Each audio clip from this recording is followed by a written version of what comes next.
The Ed Sullivan Show. He was the gatekeeper of American television, and his approval could launch a career overnight. Here are four of the nicest youngsters we've ever had on our stage. The Beatles, bring them on! But Ed Sullivan wasn't always smiling backstage. This is the list he never wanted public. Elvis and the Waist-Up Band. The summer of 1956 lit a fire under American television. Elvis Presley had just turned 21, and he was already tearing through the charts with Heartbreak Hotel and Hound Dog. His stage style was raw and new, but it was his body language that split audiences in two. On Milton Berle's show, The June, Presley ended Hound Dog with exaggerated hip thrusts and grinding steps. The crowd went wild. Clergymen, parents, and critics didn't. They called him indecent, animalistic, and unfit for national TV. Ed Sullivan took notice. At the time, The Ed Sullivan Show was the single most powerful stage in American entertainment. Sullivan himself was no entertainer, but his stiff manner and sharp instincts made him a household authority. He ran the show with family values in mind, and he declared flat out that Elvis would never set foot on his stage.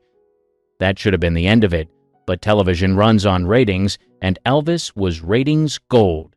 When Presley appeared on The Steve Allen Show weeks later, Allen's numbers crushed Sullivan's. Sullivan's producer, Marlo Lewis, saw the writing on the wall. If they didn't book Elvis, they'd keep losing the audience. Sullivan backed down, but not without conditions. The deal was record-breaking, 3 appearances for $50,000, the largest fee the show had ever paid. Even then, Sullivan demanded control. He insisted the cameras would stay above the waist. No close-ups of the famous moves, no risks that would anger sponsors or parents. Elvis would be seen, but he would be contained. Presley's debut came on the 9th of September, 1956. He performed Don't Be Cruel, Love Me Tender, and Hound Dog. The ratings were staggering. 60 million viewers, equal to more than 80% of the national audience. Families gathered around the set. Teenagers screamed. Sullivan's gamble had paid off, but his discomfort remained obvious. By his second appearance on the 28th of October, Elvis toned things down slightly, aware of the pressure. Even restrained, he dominated the stage. Viewers couldn't look away, no matter how Sullivan's cameras tried to frame him safely. The final show, the 6th of January, 1957, sealed the strange relationship between host and star. Presley sang gospel number Peace in the Valley, along with Too Much and When My Blue Moon Turns to Gold Again. He never once broke from the waist-up camera angles, but his presence still filled the room. At the end, Sullivan looked straight into the camera and said, "This is a real, decent, fine boy. And wherever you go, Elvis, we want you to know that you have the real endorsement of the Ed Sullivan Show." Buddy Holly defies setlist control. By early 1958, Buddy Holly had carved out a unique place in rock and roll. With his thick-rimmed glasses, sharp suits, and clean Texas twang, he didn't look like a rebel. But behind that quiet presence was a stubborn streak that Ed Sullivan discovered the hard way. When Holly and his band, the Crickets, were booked for The Ed Sullivan Show, it should have been a milestone. By then, they had chart toppers like That'll Be the Day and Peggy Sue. Teenagers adored them, and a national TV audience was ready to see what the fuss was about. But Sullivan, as always, wanted control. The band planned to perform Oh Boy, one of their hottest singles. The lyrics weren't outrageous. All of my love, all of my kissing, you don't know what you've been missing. By today's standards, it's tame. But in 1958, Sullivan bristled at what he saw as suggestive phrasing. He demanded Holly pick a safer number. Holly didn't blink. He told Sullivan that Oh Boy was what the Crickets had rehearsed, and that was what they would play. The polite Texan refused to compromise. That defiance lit a fuse backstage. Sullivan was known for his frosty treatment of guests who didn't bend to his will. He withheld the usual small talk, avoided Holly during rehearsal, and according to multiple accounts, instructed the sound crew to lower the Crickets' microphones. The tension carried into the live broadcast on the 26th of January, 1958. When the band stepped on stage, Sullivan barely acknowledged them. No warm introduction, just a quick mention, and then straight to the performance. But when Holly struck his guitar and launched into "Oh Boy," the crowd came alive. His unshakable focus, combined with the band's energy, cut through any technical sabotage. Viewers at home noticed the sound wasn't as strong as usual, but Holly's charm still carried the show. The studio audience clapped in rhythm and cheered loudly, drowning out any attempt to mute the band. In that moment, Holly proved that Sullivan's grip on the cultural stage was loosening. The audience wasn't looking for sanitized crooners anymore. They wanted real energy, even if the host didn't approve. After the performance, Holly expected at least a handshake. Instead, Sullivan barely looked at him. The Crickets later recalled that Sullivan was curt, dismissive, and made it clear they wouldn't be invited back. For Holly, who had dreamed of the national exposure the show could bring, the experience was a sour one, but it also fit his character. He wasn't flashy off stage, but he didn't like being told what to do. Tragically, Holly would be gone just a year later, killed in a plane crash at 22. But his single appearance on The Ed Sullivan Show left a mark. Dylan walks off rehearsal stage. By 1963, Bob Dylan was no longer just a folk singer in Greenwich Village coffeehouses. At 21, he was already gaining national attention as a songwriter whose lyrics carried political weight. His invitation to perform on The Ed Sullivan Show promised exposure to millions. For a rising artist, this was the ultimate break. Dylan arrived in New York ready to play Talkin' John Birch Paranoid Blues. The song mocked the John Birch Society, a far-right group obsessed with hunting down supposed communists. In the lyrics, Dylan slipped into the voice of a narrator so paranoid he suspected even his own neighbors. It was sharp satire, and it reflected the nervous mood of Cold War America. Ed Sullivan himself didn't object. In rehearsal, he listened, nodded, and gave Dylan space to run through the number. The problem came from CBS executives. They feared the lyrics might be defamatory. The Birch Society was active and well-funded, and the network worried about lawsuits or angry letters from conservative viewers. Just hours before the live broadcast on the 12th of May, 1963, Dylan was called in. He was told he couldn't perform the song. The lawyers gave him two options: change the lyrics or pick another track. For most young artists, the chance to appear on Sullivan's stage would have outweighed the fight, but Dylan wasn't most artists. His response was quick. "If I can't sing my song, I'm not going to sing at all." With that, he walked out. No argument, no bargaining. He left the studio before showtime, stunning producers and even Sullivan himself. The walkout made headlines the next day. Papers reported that Dylan had refused to compromise. Some journalists saw it as reckless, others called it an act of courage. For a generation already questioning authority, the story added to Dylan's growing image as an uncompromising voice. CBS scrambled to explain what happened. The network claimed it was a misunderstanding. Sullivan himself was reportedly frustrated with his bosses. Sources later said he admired Dylan's talent and privately regretted the network's interference. But once Dylan was gone, the damage couldn't be undone.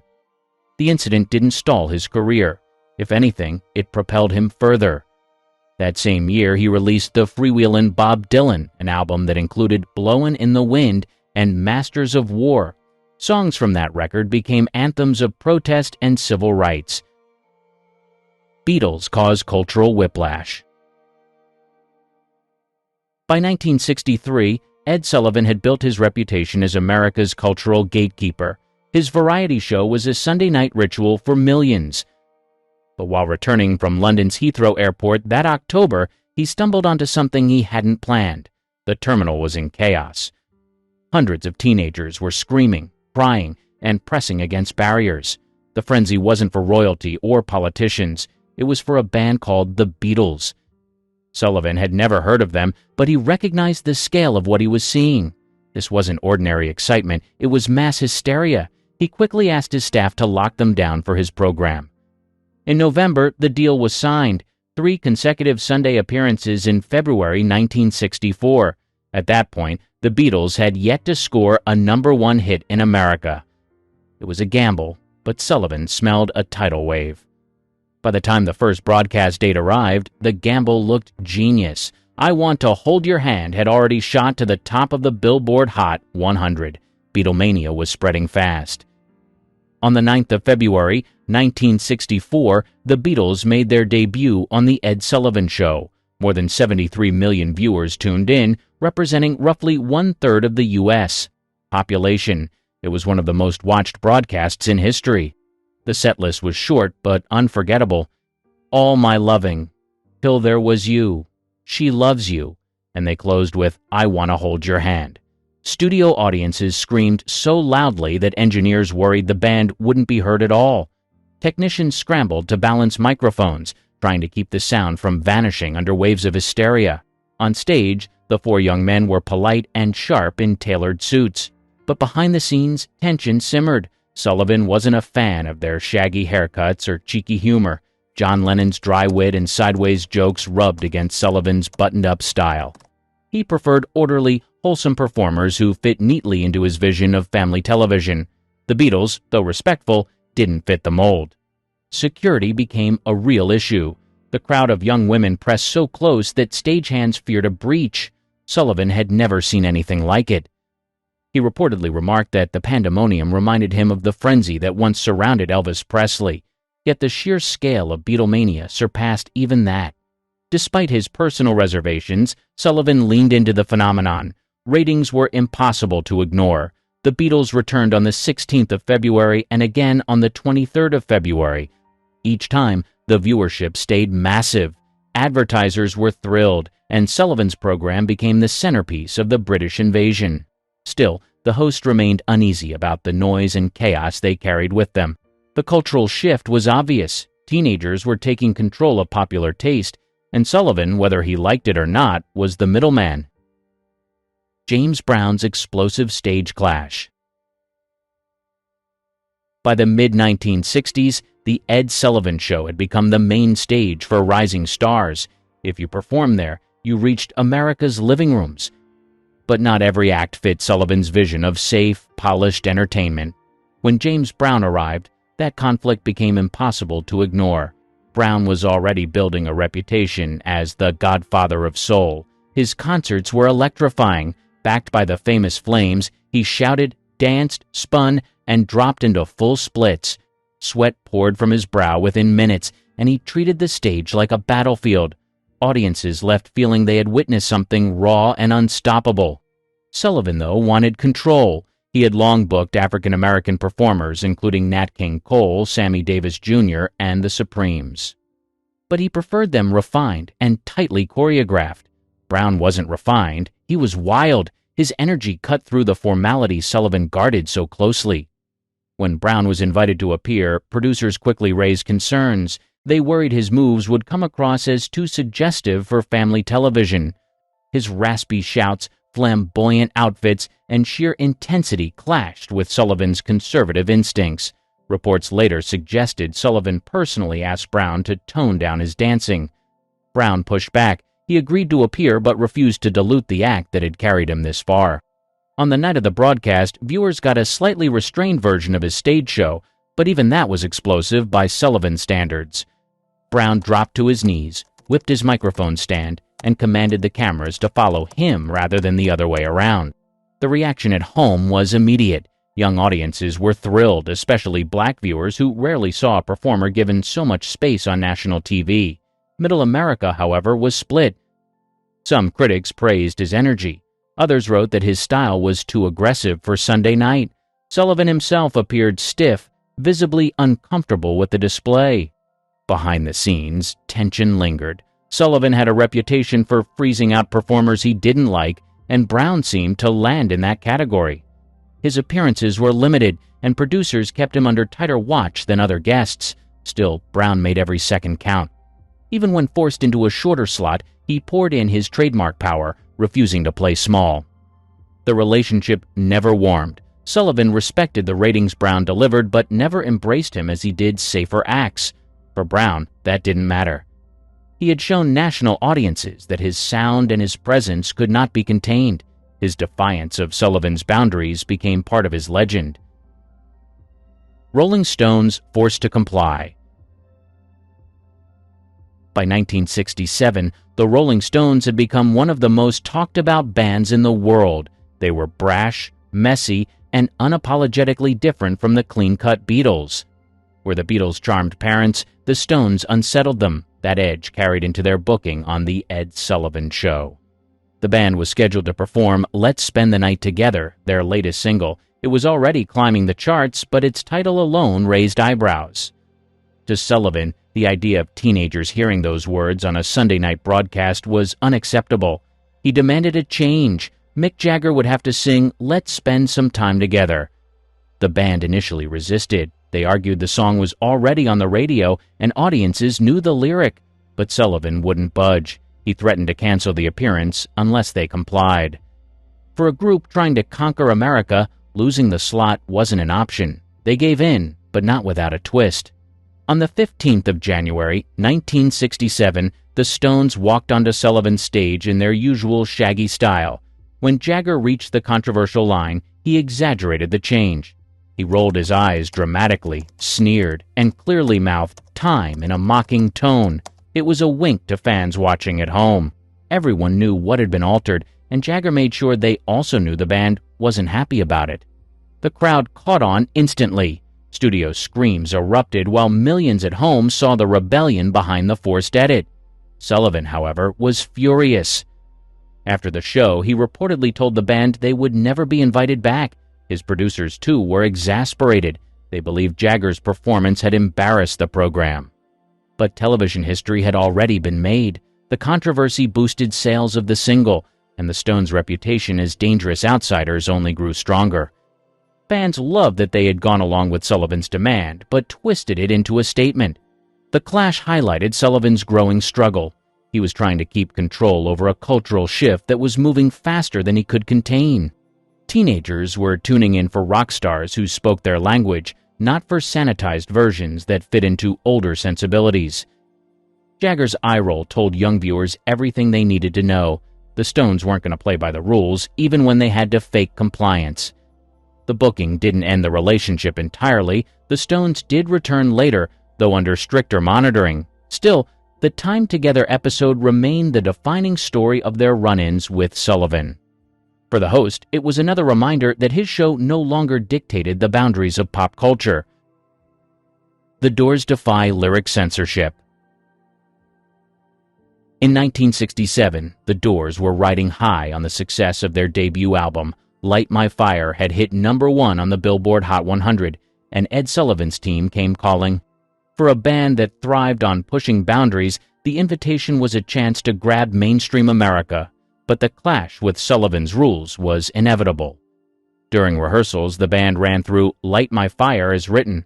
Producers quickly flagged a problem. The line, "Girl, we couldn't get much higher," sounded like a drug reference, and CBS wanted it changed. Sullivan's staff passed down the order. Jim Morrison had to replace higher with a safer word. The band nodded politely and agreed in rehearsal, but Morrison, known for his rebellious streak, had no intention of altering the song. The decision set the stage for one of the most notorious moments in live television. On the 17th of September, 1967, the Doors stepped under the bright studio lights. They launched into People Are Strange first, then rolled into Light My Fire.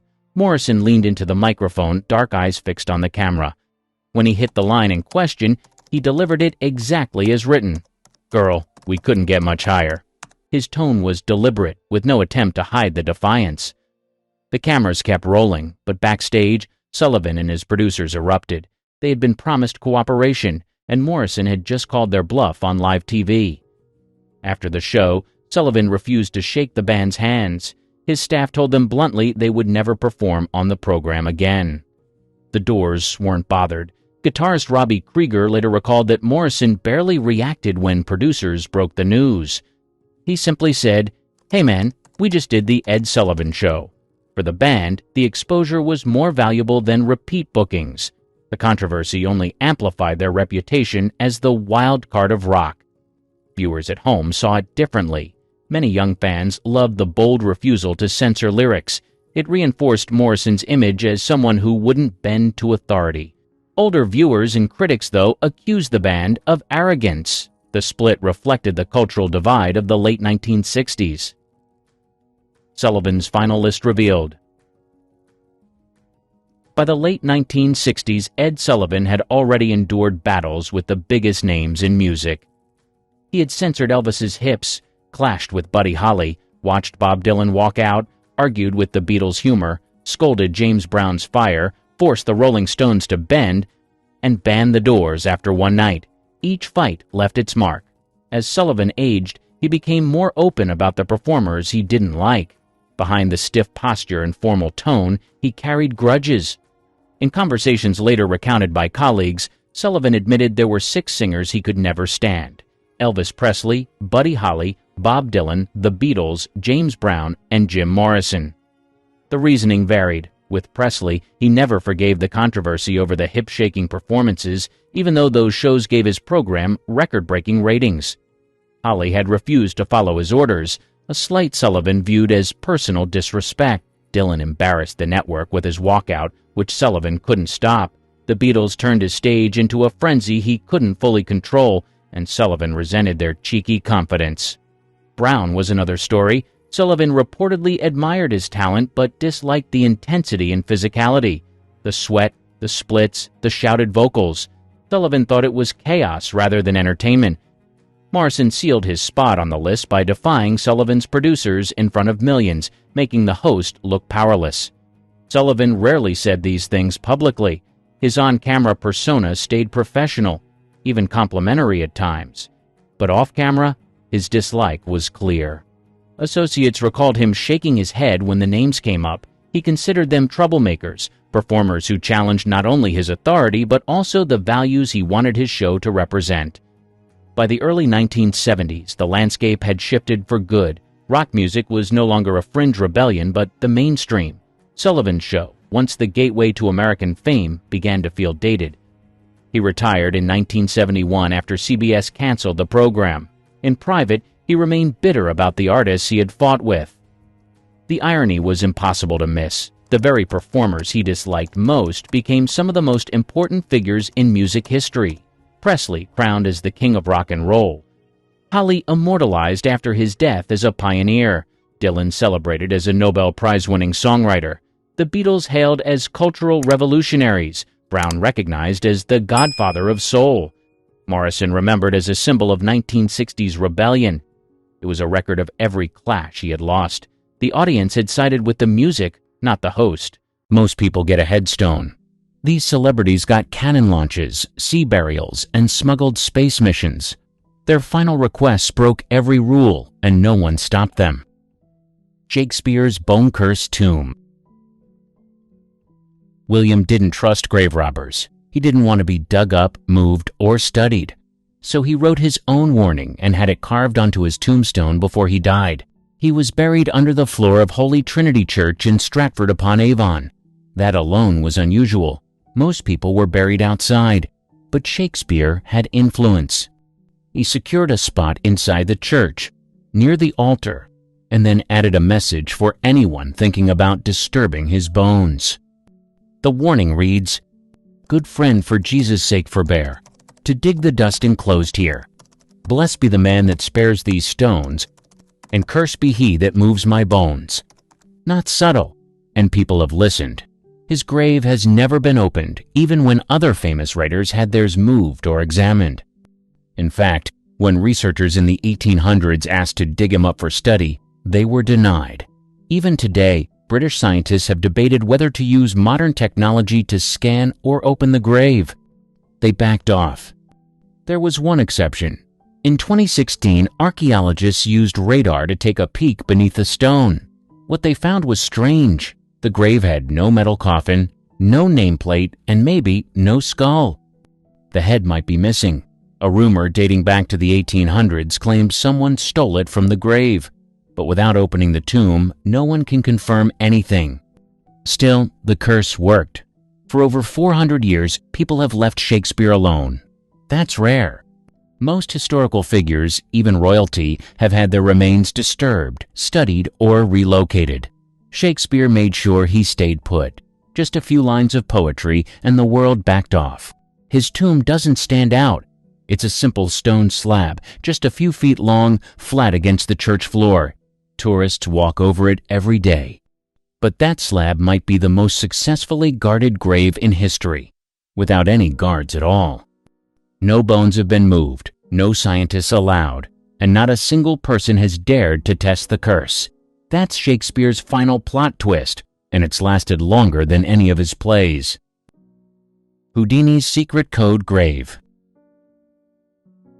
Harry didn't believe in ghosts, but he was open to proving himself wrong. Before he died, he made a promise to his wife, Bess.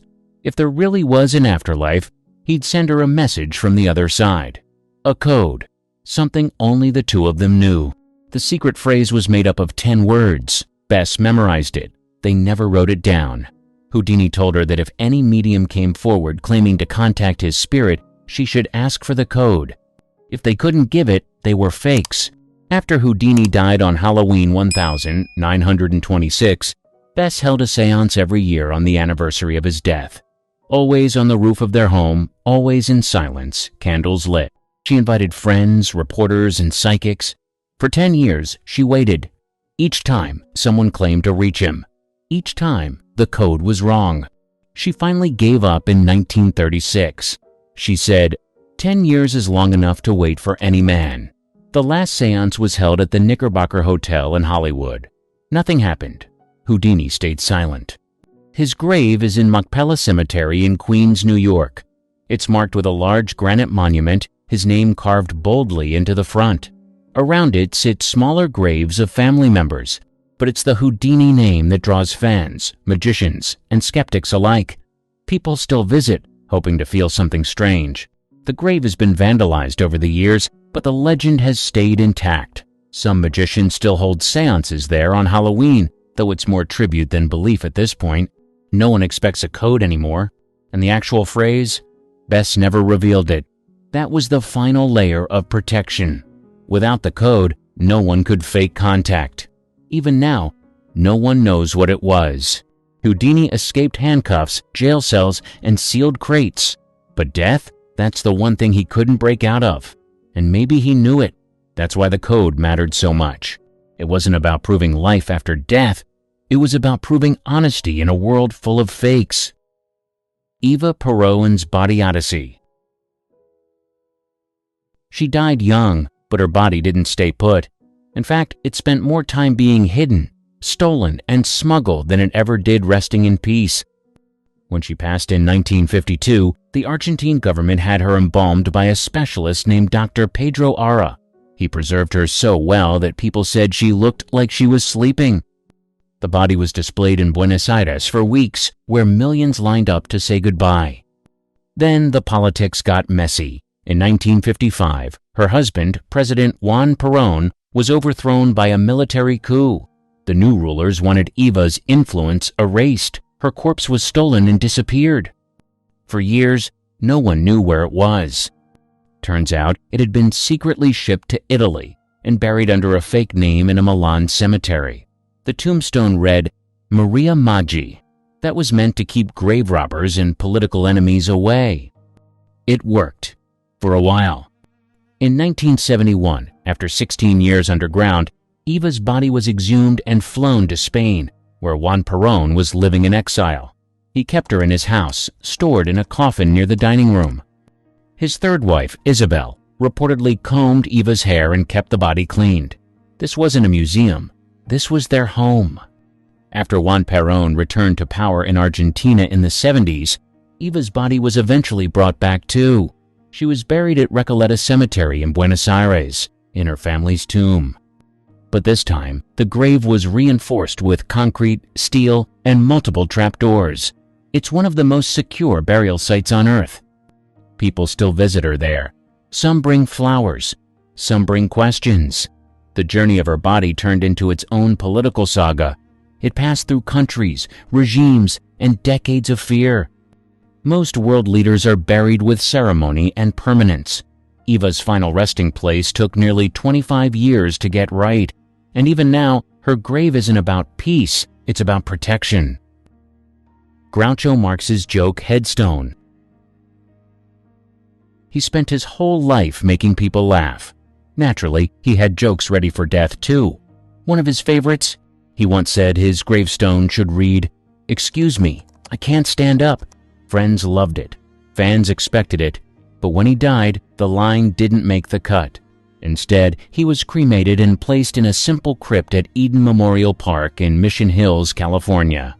The plaque is plain, just his name, Groucho Marx. No joke, no famous last words. No mustache engraving. Nothing flashy. Why didn't the funny epitaph make it? Some say the family wanted a more respectful tone.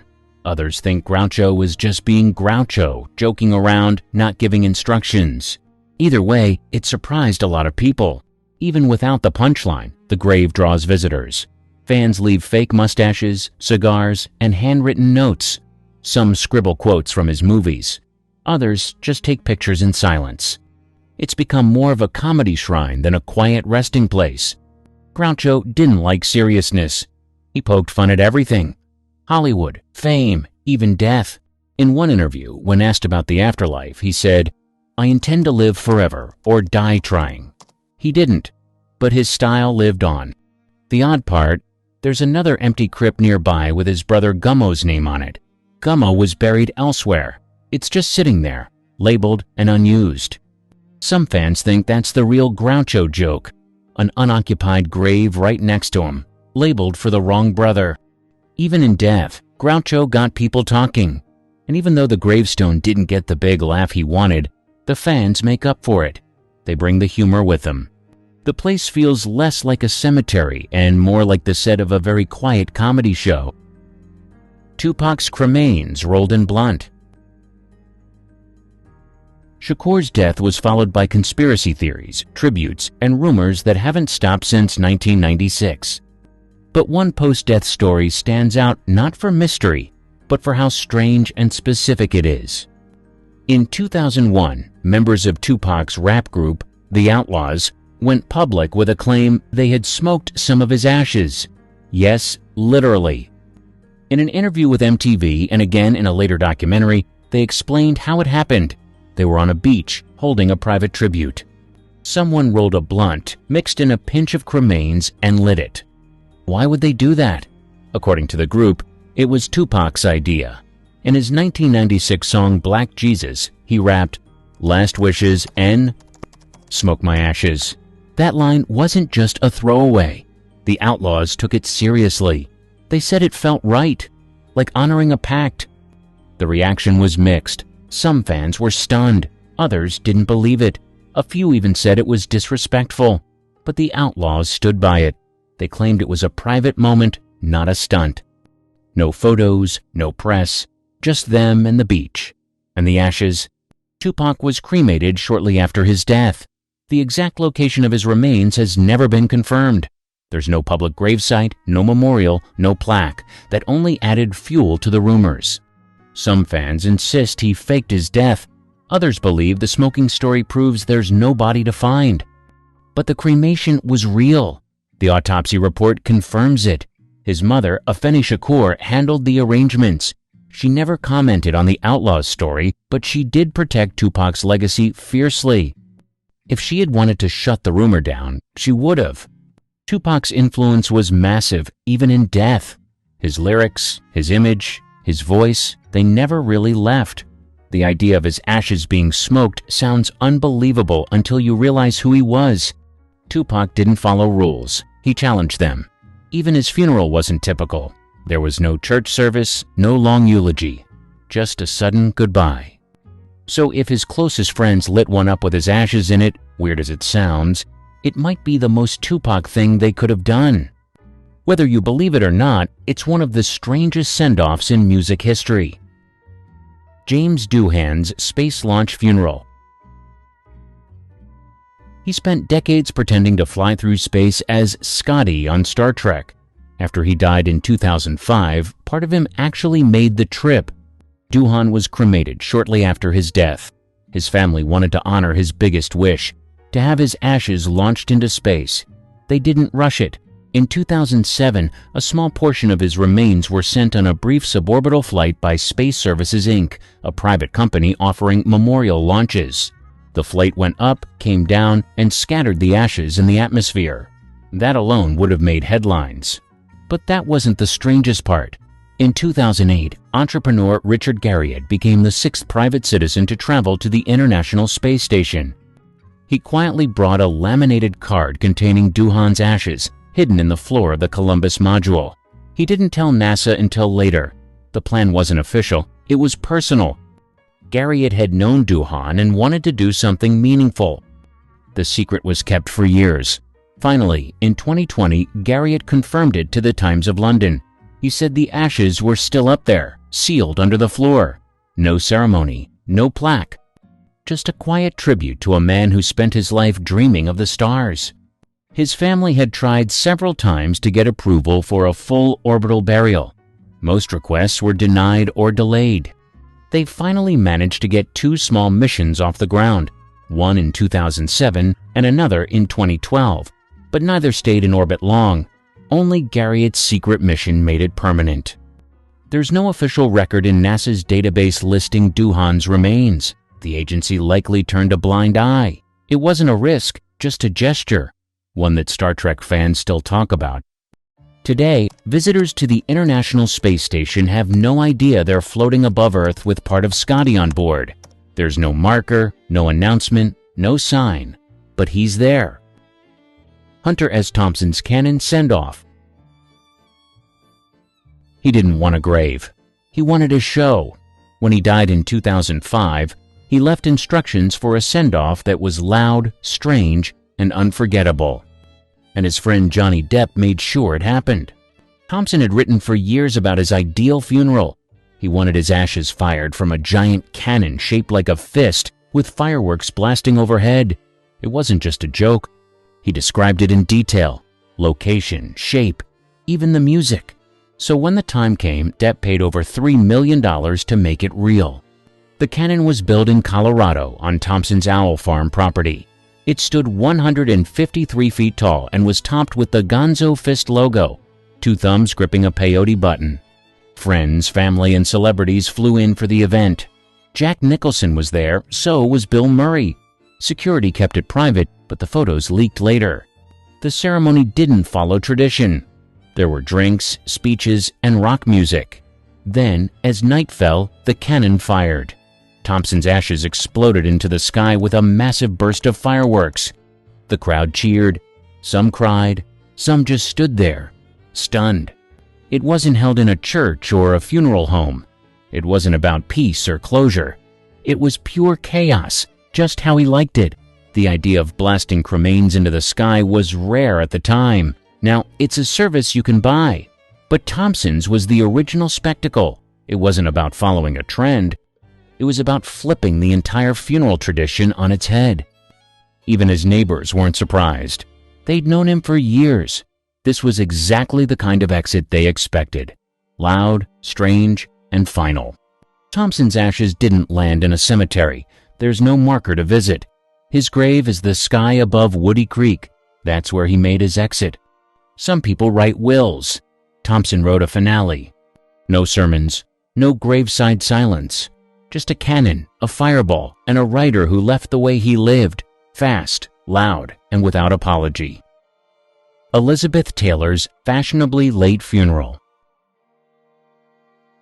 When she passed away in 2011, she made one final demand: show up to her funeral 15 minutes late. The detail wasn't accidental. Taylor had it written into her plans. She wanted to arrive late to her own funeral, just as she had to so many movie premieres and red carpets. And the people organizing it followed through. Her service took place at Forest Lawn Memorial Park in Glendale, California. That's the same cemetery where Walt Disney, Michael Jackson, and Clark Gable are buried. The ceremony was private, attended by close friends and family only. Paparazzi were kept far from the gates. She arrived in a custom Rolls-Royce hearse covered in flowers. When the service was set to begin, organizers delayed the start by exactly 15 minutes. No explanation was given to guests. Then the car pulled in. Taylor's casket was closed. She had converted to Judaism in the 1950s, and her funeral followed Jewish traditions. That meant no open viewing, no lengthy speeches. Just prayers, songs, and a quiet farewell. Her burial site is simple and clean. No towering monument, no giant statue. just a white marble ledger stone with her name and dates. The only inscription, in loving memory.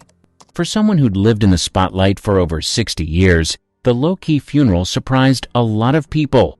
But the planned delay, that was all Elizabeth. She'd spent her life on her terms, fighting studio contracts, marrying who she wanted, surviving illness, and raising millions for HIV/AIDS awareness when few dared to talk about it. Being 15 minutes late wasn't just a nod to habit, it was a final wink. Even in death, Taylor made sure she wasn't just remembered, she was noticed. No drama, no headline stunt. Just one perfectly timed moment that made everyone there smile and say, "That's so, Liz." She didn't want a performance, she just wanted the final entrance to feel like her. And it did. Quiet, elegant, and just a little bit late. David Bowie's Secret Sea Burial. He didn't want a funeral. No crowd. No speeches. No final curtain call. When he died in January 2016, he left strict instructions. Keep it private, quiet, and off the radar. His body was cremated shortly after death in New Jersey. There was no viewing, no public notice. Not even his closest friends were invited. The decision shocked many, but it was exactly what Bowie had planned. His ashes weren't kept in an urn or placed in a family plot. Instead, they were scattered in Bali during a private Buddhist ceremony. The details weren't revealed right away. Months later, the family confirmed the location but didn't release photos or dates. No shrine, no marker, just the ocean. He had studied Buddhism in his youth and remained drawn to its ideas. The sea burial matched his wish for a peaceful, spiritual exit. He didn't want attention, he wanted release. Even in life, Bowie avoided labels. He changed identities constantly. Ziggy Stardust, the Thin White Duke, Aladdin Sane. So it made sense that in death, he didn't want one fixed place for fans to visit. He didn't want to become a statue or a memorial stop. He just wanted to go. His family honored every part of his plan. No funeral announcement was made until after it happened. Friends and collaborators only found out after the fact. Some were hurt, but most understood.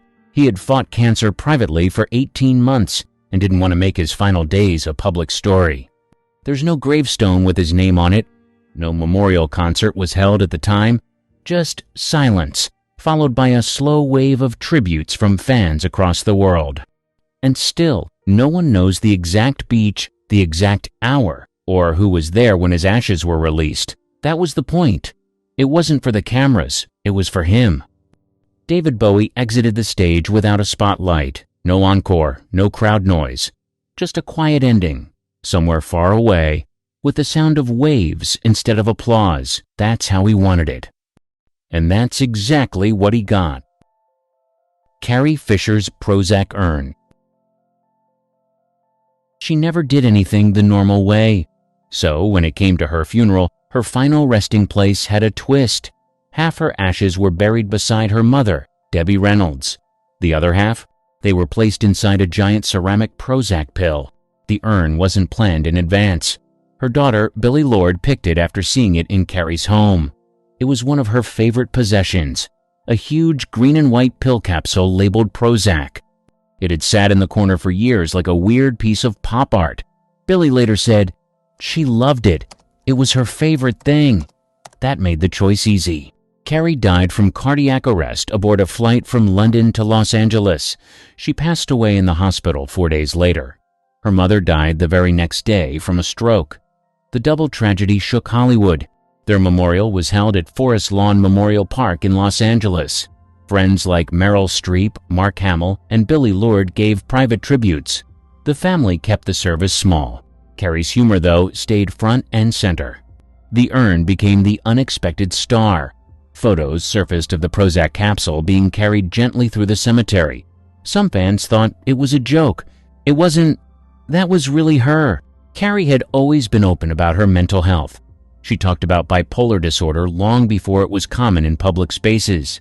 She made jokes about it on talk shows, turned it into writing material, and made people laugh while she explained what living with it meant. The urn wasn't a gimmick. It was the final punchline to a life full of honesty, struggle, and dark humor. There's no statue or mausoleum. Just a quiet grave shared with her mother and a quirky, very Carrie keepsake that made people smile through tears. It didn't follow any rule of funeral tradition, but that was Carrie Fisher, actress, writer, and unapologetically herself, even in the end. Her fans still bring flowers, lightsabers, and even plastic pill toys to her grave. Not out of disrespect, but because they know she would have laughed and maybe rolled her eyes. Giovanni Jackson, Daddy's Girl. The red carpet transforms our favorite stars into living works of art. But what happens when the spotlights dim and real life takes center stage? Today we're pulling back the curtain to reveal the fascinating contrast between Hollywood glamour and everyday reality. Join us as we explore both worlds of over 40 beloved celebrities. Charlize Theron knows how to command attention. Red carpet. Charlize, pure elegance in sleek gowns and perfect makeup. Her signature move? Those jaw-dropping Dior moments and diamonds could light up a small city. But grabbing coffee? Total flip. She rocks oversized sweaters and well-worn joggers like it's nobody's business. No fancy styling, no camera-ready poses, just Charlize doing her thing. Her off-duty style screams comfort over glamour. And honestly, she pulls off both looks without breaking a sweat. Amy Adams brings the drama when duty calls. Award shows see her floating down red carpets in show-stopping gowns. Hair, flawless. Makeup, on point. Those vintage-inspired dresses and emerald jewels, they're basically her red carpet trademark now. But here's the plot twist. Regular Amy loves nothing more than basic leggings and comfy hoodies. She's out there living that sneaker life, blending in with other moms at the grocery store. No trace of Hollywood polish needed. Even her casual mom bun has become somewhat legendary in LA coffee shops. Jennifer Connelly never misses on the red carpet. Her weapon of choice? Sleek outfits that scream sophistication. Those Louis Vuitton moments? Absolutely unmatched in the fashion game. But flip the script to her daily routine. You'll spot her rocking structured blazers with lived-in jeans. She's got that effortlessly put-together thing down pat. No fussy details, just clean lines and classic pieces. Even in sneakers, she manages to look more polished than most of us on our best days. That's talent. Her street style has basically become the blueprint for elevated casual wear. Ana de Armas comes alive under those flash bulbs. She serves old Hollywood glam with a modern twist. Those delicate jewelry choices and perfectly fitted gowns. Pure magic on the red carpet scene. But here's where it gets good. Off camera, she's all about those denim shorts and loose tops. No stylist required, just genuine laid-back vibes. She's proof you don't need all the bells and whistles to turn heads. Red carpet Helena serves pure drama. Layers upon layers, unexpected combinations and accessories that shouldn't work but totally do. Those Vivienne Westwood moments? Absolutely iconic in the fashion history books. And guess what? Her everyday style packs just as much personality. Flowing skirts, vintage finds, and those round sunglasses make every sidewalk her personal runway. Mix in some colorful boots and mismatched patterns. That's just a typical Tuesday. She's not trying to blend in, and that's the whole point. Bold choices, zero apologies. Julianne Moore owns the sophistication game. Those red carpet moments, pure class in monochrome outfits that could make anyone jealous. Her go-to designers know exactly how to make her red hair pop against those carefully chosen colors. But don't let the glamour fool you. Regular days see her keeping things refreshingly simple. Neutral sweaters, perfectly cut coats, and easy trousers make up her go-to looks. Kate Winslet brings the heat to every premiere. Structured gowns, timeless vibes, classic beauty, she's got the formula down. Those sleek updos and minimal jewelry choices? They've become her signature red carpet move. Cut to real life, she's serving comfort with a side of cool. Think cozy knits, well-loved jeans, and that's Winslet ownership. Her casual leather jacket collection deserves its own museum, honestly. No need for fancy tricks when you've got natural star power. She proves good style and doesn't need a red carpet to shine. Just add authenticity and you're golden. Zendaya? She's in a league of her own. Red carpet Zendaya switches it up from bold couture to sleek modernism without breaking stride. Every designer's dream muse, she makes headlines just by showing up. Off-duty, though? She's all about that high-low mix. Oversized blazers meet street-style sneakers. Designer pieces crash into vintage finds. Her ability to rock both Valentino and thrifted pieces? Unmatched. Rachel McAdams brings warmth to every event, those red carpet moments, pure romance in feminine cuts and soft glam that just works. Her secret weapon? Those perfectly timed pops of color and vintage-inspired silhouettes that never miss. But here's the real deal. Off-duty Rachel keeps it super chill. She's out there rocking comfy sweaters and lived-in jeans like a pro. Those no-makeup coffee runs are basically a masterclass in natural beauty. Jennifer Lawrence knows how to work those premiere vibes. Glam gowns, sleek hair, makeup that hits all the right notes. Her Dior moments have become legendary, serving up that perfect mix of classic and fresh. But catch her on a regular Tuesday? Total mood shift. She's all about those relaxed jeans and cozy sweater combos. Add in some messy buns and shades, pure gold. Zero pretense, maximum comfort. Emma Watson serves brains and beauty in equal measure. Red carpet? Emma? Think polished perfection in structured gowns that mean business. Those sustainable fashion choices and ethical brands? They're basically her trademark now. Off-duty style tells a different story. Scholarly vibes meet cool girl ease. Tailored coats, simple blouses, smart accessories. Her capsule wardrobe game deserves its own TED Talk. She's not chasing trends. She's setting her own pace. In jeans or couture, that confident edge never fades. Smart never looked so good. Zoe Saldana brings the heat every single time. Awards show Zoe, pure fire in sleek fits that show she came to slay. Those architectural gowns and bold jewelry choices, they deserve their own Instagram account. But real-life Zoe keeps it breezy with flowy dresses and perfectly worn-in jeans. Her street style has become the blueprint for busy moms everywhere. Minimal makeup, maximum impact, that's her formula. Mila Kunis brings that classic glam when duty calls. Red carpet moments? She's all about those sleek dresses and killer makeup looks. Her smoky eyes and perfectly styled waves? They've become red carpet legend. But regular Mila? Total vibe shift. She's team comfy all the way. Hoodies, broken-in jeans, sneakers that have seen better days. Those paparazzi shots of her grocery store runs? Pure, relatable content. No flashy moves needed. She's out there living her best life without the Hollywood extras. Real is always in style. Rachel Weisz knows her way around a premiere. Those sophisticated gowns and subtle sparkle? Pure magic. Her secret weapon? That timeless elegance that makes every designer's creation look like it was made just for her. Cut to everyday Rachel. She's serving up something totally different. Perfectly worn coats, easy sweaters, that natural glow. Her London street style has become the ultimate guide to elevated basics. Sarah Jessica Parker never plays it safe.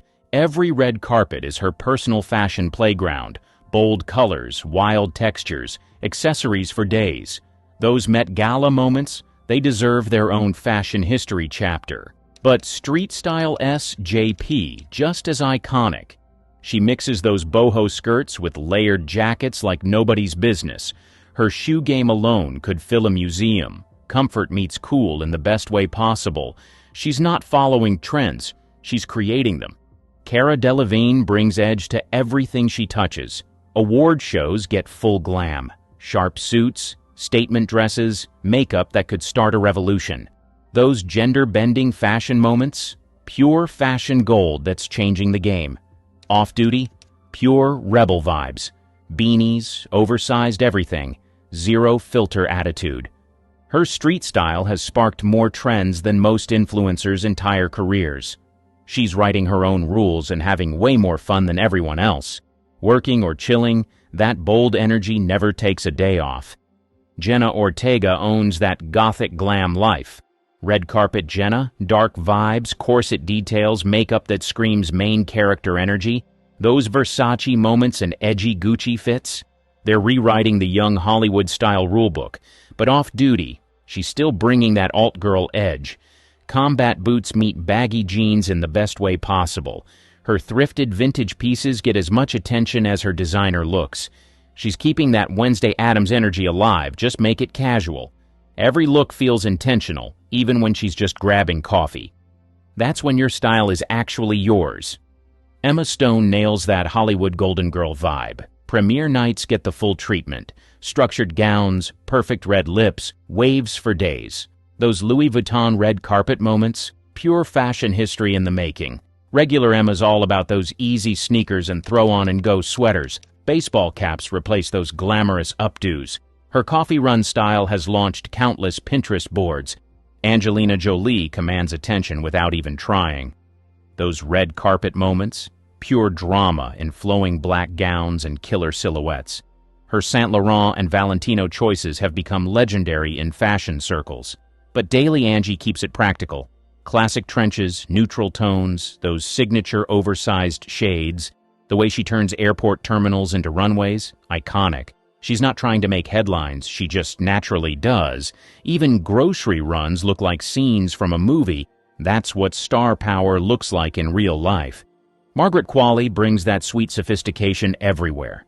Events get the full treatment. Vintage vibes, delicate details, soft glam that works. Her Chanel partnerships showcase that perfect mix of classic and fresh energy. Off-duty Margaret, just as charming in oversized hoodies and easy trousers. Those candid street shots could be straight out of a French fashion magazine. Ballet flats instead of stilettos. That graceful energy shows up whether she's on camera or not. Rebecca Ferguson brings power moves to every premiere. Red carpet ready means tailored fits and bold styling. Her Cannes Film Festival appearances, they've become masterclasses in modern elegance. But real-life Rebecca? Pure chill vibes. She's rocking those lived-in jeans and sneakers like they're haute couture. Those Stockholm street-style moments set serious trends.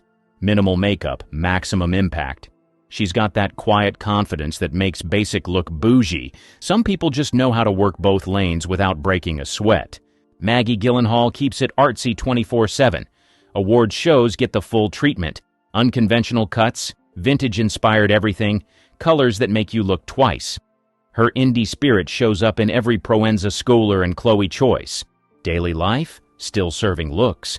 Cozy turtlenecks meet wide-leg pants in perfect harmony. New York's fashion crowd takes notes when she hits the streets. Her style just naturally speaks volumes. Even coffee runs feel like art gallery visits. Demi Moore wrote the book on red carpet moments. Classic black dresses, clean lines, timeless beauty that never gets old. Those iconic Zac Posen and Versace moments still get referenced today. Off-duty Demi tells a different story. Simple tees, comfy cardies, sneakers that actually see sidewalks. Her casual style has influenced more celebs than most realize. No fancy tricks needed when you've got that natural star quality. She proves good style isn't about the price tag, it's about wearing it like you mean it. Margot Robbie switches lanes like a pro. Premiere nights? Pure Hollywood magic and bold gowns and perfect styling. Her Chanel ambassador role has given us some serious fashion history moments, but Beach Day Margot hits different. Flowy sundresses, major sunnies, zero-effort cool that feels so right. That surfer girl meets movie star vibe has launched countless style blogs. No one's trying to serve looks here, they just happen naturally. That Aussie charm never takes a break. Felicity Jones keeps it classy on the red carpet. Structured gowns, soft curls, refined color choices that never miss. Her British fashion influence shows in every perfectly tailored Alexander McQueen moment. But everyday Felicity? Total understated queen. Long coats meet simple dresses in perfect harmony. London street-style photographers know she never disappoints. Those practical flats? They work harder than PR teams during award season. She's proof that true style doesn't need a spotlight to shine. Sometimes the best looks happen on random Tuesday afternoons. Elizabeth Olsen works with that modern minimalist angle. Events get the full treatment. Monochrome magic, sleek lines, high fashion that feels fresh. Her row choices prove good style runs in the family. Regular days see her in those cozy sweaters and killer boots. Oversized coats become her signature move. Fashion blogs can't get enough of her elevated basics game. Nicole Kidman owns the fashion game from every angle. Red carpet Nicole? Pure royalty and couture that belongs in museums. Those Balenciaga and Armani Privé moments have changed the game completely. Her running around town? She keeps it real. Easy denim, simple blouses, ballet flats that actually touch pavement. Her Nashville mom style is just as influential as her red carpet looks. She's not trying to make headlines, they just follow her anyway. Anna Kendrick brings the charm offensive everywhere she goes. Premiere nights get playful elegance. Think fun dresses with personality plus. Off-duty Anna, just as sparkly in basic jeans and comfy sweaters.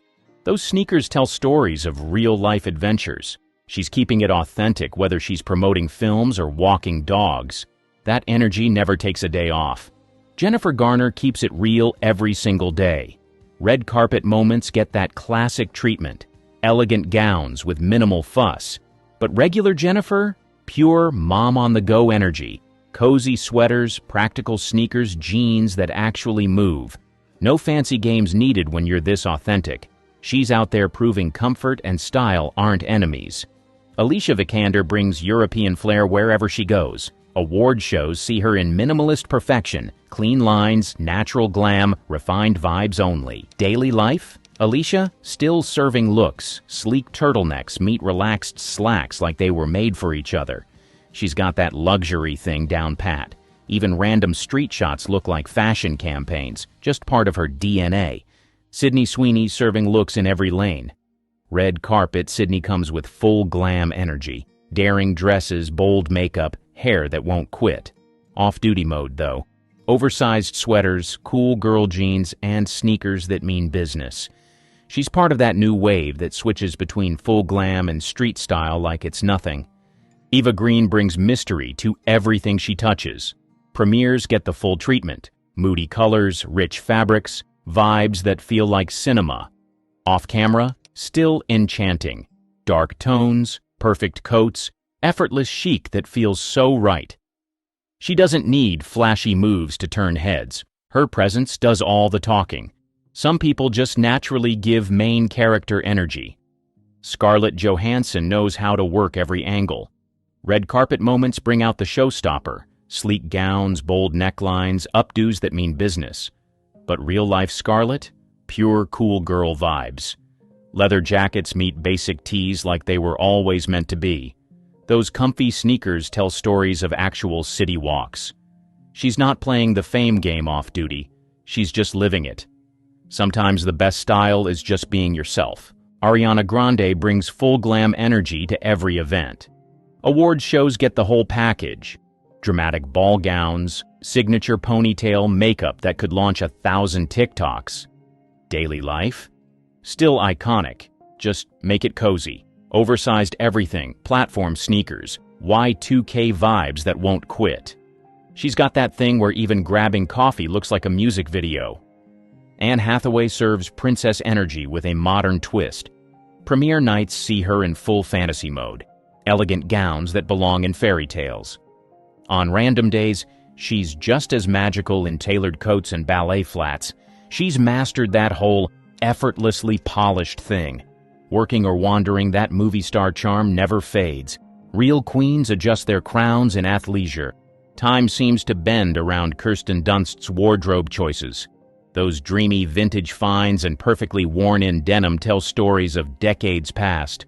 Watch her float through award shows in ethereal laces one day, then pop up at local flea markets hunting for that perfect retro sweater the next. Her style's got that old soul charm that makes fashion historians swoon. Even her go-to flats look like they've danced through several eras of Hollywood glamour. Rosamund Pike masters the art of the subtle power move. Every piece in her arsenal speaks in whispers rather than shouts. Those razor-sharp coats, those precisely chosen accessories. Forget the usual Hollywood playbook. She's writing her own rules with a distinctly British twist. Between takes, she'll stroll through London streets looking like she walks straight out of a Highsmith novel. Her minimal makeup and well-cut basics carry more intrigue than most people's full glam. Brie Larson's got this whole fashion game figured out from a different angle. One minute she's commanding red carpets in architectural wonders that could double as modern art installations. Next thing you know, she's raiding vintage shops in perfectly broken-in jeans, looking like your coolest friend who just happens to save the universe on weekends. Her wardrobe choices flip between bold statement pieces and that laid-back California ease. Olivia Wilde masters modern cool without breaking a sweat. Events get structured pieces with edge, bold details that make you look twice. Off-duty Olivia is just as sharp. Relaxed blazers meet perfect trousers in harmony. She's got that whole "I woke up like this" vibe, except it actually looks real. Directing or just directing herself to coffee, that confidence never sleeps. Natalie Portman rocks minimalism like nobody else in Hollywood. Her Dior moments pack serious punch. Clean lines, perfect fits, zero extras needed. Those structured gowns turn heads without trying too hard. But here's the real deal about Natalie. She's got that smart casual game locked down tight. Sharp trousers meet simple knits in all the right ways. Her coffee run outfits spark more style trends than most red carpet looks. She's not playing the fashion game, she's just living it. Even her grocery store runs have fashion editors taking notes. One minute, an actress is poised to take over the industry, and the next, she's blacklisted. That's exactly what happened to Tippi Hedren in the 1960s. She was plucked from obscurity by Alfred Hitchcock himself, landing the lead role in The Birds and Marnie. To anyone else, it would have seemed like she hit the jackpot, working with one of the most powerful directors in Hollywood. But the dream quickly turned into a nightmare when Hitchcock's attention became more than just professional. Hedren rejected his advances, and that's when things took a sharp turn. Hitchcock didn't just move on. He used his power to lock her into an exclusive contract, ensuring she couldn't work with any other directors. The nightmare didn't stop there. On the set of The Birds, the iconic attic scene pushed Hedren to her breaking point. She had been promised mechanical birds would be used. Instead, real, live birds were unleashed, attacking her, and causing both physical injuries and emotional trauma. It was far from just another day on set. Hedren later revealed that the scene left her so shaken she had to be hospitalized. Despite her undeniable talent and early critical acclaim, the damage was done. Hollywood wasn't ready to rally behind an actress who dared to stand up to a powerhouse like Hitchcock. Her career, which should have skyrocketed, was effectively put on ice. While Hedren didn't completely vanish, she certainly didn't get the roles she deserved. Hollywood's golden gates were firmly shut. Instead of continuing her rise, she found herself on the outskirts of an industry she once dominated, all because she stood her ground, facing the full weight of Hitchcock's influence. The roles dried up and her career never returned to its initial trajectory, no matter how much talent she showed. While Hedren was redefining her path, decades later, another actress faced her own set of challenges. Kim Basinger was the epitome of 90s Hollywood royalty. After sultry performances in Batman and 9.5 Weeks, she quickly became the talk of Tinseltown. Her allure was undeniable, combining striking looks with serious acting talent. She solidified her position by becoming a Bond girl in Never Say Never Again, a move that further cemented her A-list status. But in 1993, her career hit a major bump. Basinger made the fateful decision to back out of the film Boxing Helena. The fallout was swift. Producers sued her for breach of contract, and the courts awarded them a whopping $9 million judgment. It was more than just a financial hit. It painted her as unreliable in the eyes of the industry. The lawsuit wasn't the only problem. The public nature of the trial turned her into a Hollywood liability. Studios grew hesitant to cast her, fearing she might walk away from future projects too. Even after she won an Oscar for L.A. Confidential, it wasn't enough to fully restore her reputation. Her career, once shining bright, began to lose its luster. Behind the scenes, Basinger's personal struggles made things even more complicated. She dealt with severe anxiety and agoraphobia, conditions that affected both her ability to work and her public image. The pressure of navigating Hollywood under such circumstances only added to her challenges. As her career faltered, her personal life was also making headlines. A high-profile divorce from Alec Baldwin, along with her bankruptcy declaration, only increased the media scrutiny around her. The film industry, always quick to judge, had already shifted its gaze elsewhere, leaving her to navigate a career filled with setbacks and missed opportunities. Shifting focus to another actress who experienced the highs and lows of fame, Winona Ryder was the quintessential it girl of the late 80s and 90s. With breakout roles in films like Heathers and Edward Scissorhands, Ryder became a symbol of quirky charm and depth. She wasn't just popular in indie films, but made her mark in big-budget productions as well. Her success led to Oscar nominations for Little Women and The Age of Innocence, cementing her reputation as one of the most talented actresses of her generation. But just as it seemed like her career could only go up, everything came crashing down in 2001 when she was arrested for shoplifting. Ryder's arrest for stealing over $5,000 worth of designer goods from Saks Fifth Avenue made headlines everywhere. The media frenzy that followed was intense, and the actress, once Hollywood's darling, found herself in a downward spiral. Studios began distancing themselves, and offers for leading roles dried up. It was a shocking fall from grace for someone who had been riding high on critical and commercial success. Her once thriving career was put on hold, and for years Ryder retreated from the limelight, becoming more of a footnote in Hollywood gossip than a star on the rise. Despite the public scandal and the career damage that followed, Ryder eventually made a comeback. She re-emerged with her role in Stranger Things in 2016, reminding everyone why she had been a star in the first place. Though her time out of the spotlight was long, her return proved that her acting skills were as sharp as ever. While Ryder was navigating her public scandal and eventual resurgence, another actress was quietly facing her own career challenges. Mira Sorvino, who wowed Hollywood with her Oscar-winning role in Mighty Aphrodite, seemed to be on a path to long-term stardom. In the late 90s, she was everywhere, starring in hits like Romy and Michelle's High School Reunion and The Replacement Killers. With charm, talent, and critical praise, Sorvino appeared unstoppable, but behind the scenes, things were falling apart. Years later, it came to light that Harvey Weinstein had blacklisted Sorvino. Why? Because she had rejected his advances. Directors like Peter Jackson even admitted Weinstein discouraged them from casting her. This news shocked many, revealing how her career was quietly derailed. Despite her talent and early success, Weinstein's influence blocked her from many opportunities. Sorvino's career, which should have kept rising, was suddenly stuck. She was a victim of Hollywood's darker side, where power and influence determined success more than talent. As Sorvino quietly fought to keep her career afloat, Jennifer Grey was dealing with her own unexpected downfall in Hollywood. Known and loved for her role as Baby in Dirty Dancing, Grey seemed destined for long-term stardom after the film's huge success. Her charisma and chemistry with co-star Patrick Swayze made her an overnight sensation. But just when it looked like she was on top, her career took a surprising turn. A personal decision changed her image and her career forever.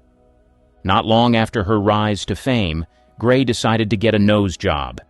It wasn't uncommon in Hollywood, but for Grey, the result wasn't what she had hoped for. The surgery changed her appearance so much that she became almost unrecognizable. The unique features that made her stand out were suddenly gone. This shift had a huge impact on her career. Hollywood, which values distinctiveness, didn't seem to know how to place her anymore.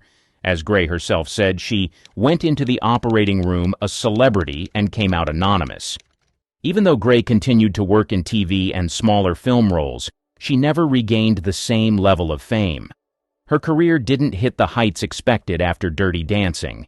Years later, she found a moment of renewed fame by winning Dancing with the Stars in 2010, which briefly brought her back into the public eye. But while this win captured fans' attention, her Hollywood career never quite returned to its former glory. While Grey quietly navigated the fallout from her career-altering decision, Katherine Heigl was about to face her own industry backlash, but for very different reasons. In the early 2000s, Heigl was Hollywood's rising star. Thanks to her role in Grey's Anatomy and several hit romantic comedies, she was quickly becoming one of the most sought-after actresses. Playing Dr. Izzy Stevens even earned her an Emmy, solidifying her place at the top. She became known as the queen of romantic comedies. But Heigl's career took a sharp turn when she publicly criticized some of her own projects. Heigl famously called Knocked Up sexist and withdrew from Emmy consideration, claiming the material didn't deserve it. These candid comments didn't sit well with Hollywood. She was soon labeled as difficult to work with. In an industry where reputation is everything, this was a big problem. Rumors of diva behavior on set started circulating. As the whispers got louder, roles began to disappear.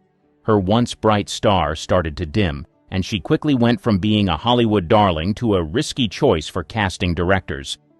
Despite the backlash, Heigl didn't fade into the background. She turned her attention to producing, taking control of her projects. She also returned to TV with roles in shows like Suits and Firefly Lane. It was a move to rebuild both her career and her image. Heigl has since spoken out about how the backlash affected her mental health, shedding light on the pressures of Hollywood. In a similar vein, Megan Fox experienced a meteoric rise and a sudden stumble. She shot to fame with Transformers in 2007, instantly becoming one of Hollywood's hottest stars. Dubbed the next Angelina Jolie, Fox was everywhere, from magazine covers to red carpets. But her quick rise came crashing down after one ill-advised comment. She compared director Michael Bay to an infamous dictator during an interview. That didn't go over well. The backlash was swift and Fox was dropped from the Transformers franchise. Almost overnight, her reputation took a hit. The media labeled her ungrateful and difficult to work with. This made it hard for her to land major roles. Fox found herself being typecast in less serious parts, far from the leading lady roles she had enjoyed before. Hollywood's door wasn't entirely closed, but it wasn't as welcoming as it once was. However, Fox didn't let this define her. She began speaking out about the hypersexualization she had faced early in her career and the struggles of being taken seriously as an actress. Fox also started exploring other interests outside of acting. She embraced environmental activism and focused on her role as a mother. By sharing more about her personal life and her thoughts on Hollywood's double standards, she began to reshape her public image. Though her career never returned to the height of her Transformers days, Fox showed she wasn't just a one-dimensional Hollywood starlet. While Fox was navigating her career hurdles, Monique was facing her own uphill battle. She blew audiences away with her Oscar-winning performance in Precious. You'd think her career would skyrocket after that, but things took a sharp turn when she spoke out about being underpaid for promotional duties. Monique wasn't afraid to name names, calling out Oprah Winfrey and Tyler Perry. Hollywood wasn't too happy about that. By refusing to play along, Monique found herself blacklisted. She claimed she was lowballed for roles and expected to work for free to promote the film. Standing her ground came with a price. Roles started drying up. But Monique didn't disappear. She returned to her roots, performing stand-up comedy and staying connected to her audience. In recent years, she even secured a Las Vegas residency, showing she still had star power. Despite the backlash, Monique stayed true to herself and kept fighting.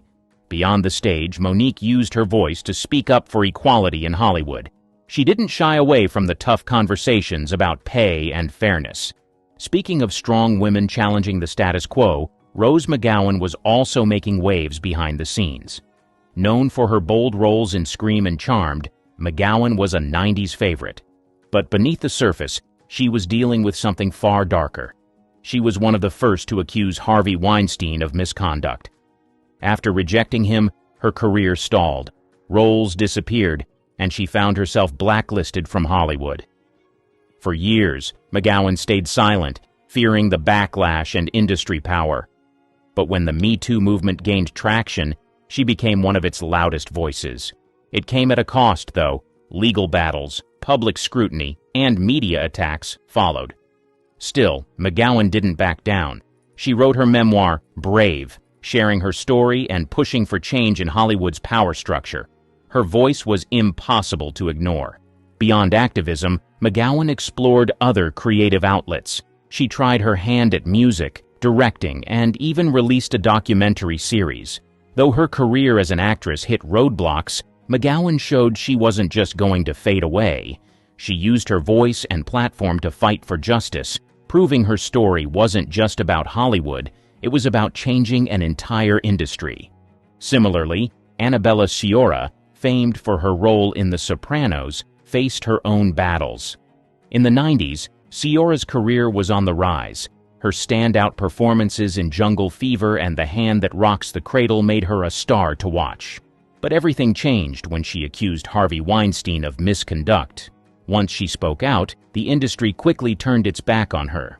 Sciorra saw her offers disappear, and her promising career came to a halt. Hollywood seemed to punish her for speaking out against a powerful figure. For years, she struggled to find work. The impact of Weinstein's influence was strong, and Sciorra was left on the outside looking in.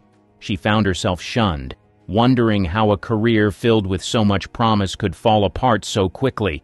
The roles that had once seemed within reach were suddenly nowhere to be found. Her blacklisting was a stark reminder of how the industry treated those who spoke out against its most influential figures. Although Sciorra eventually returned to the screen, her career never returned to the heights it once promised. While she later took on roles in television shows like Luke Cage and Truth Be Told, her time as a rising star had been stolen by the industry's refusal to support her. Despite the challenges, Sciorra continues to push forward, but the shadow of Weinstein's blacklist still lingers over her once bright career.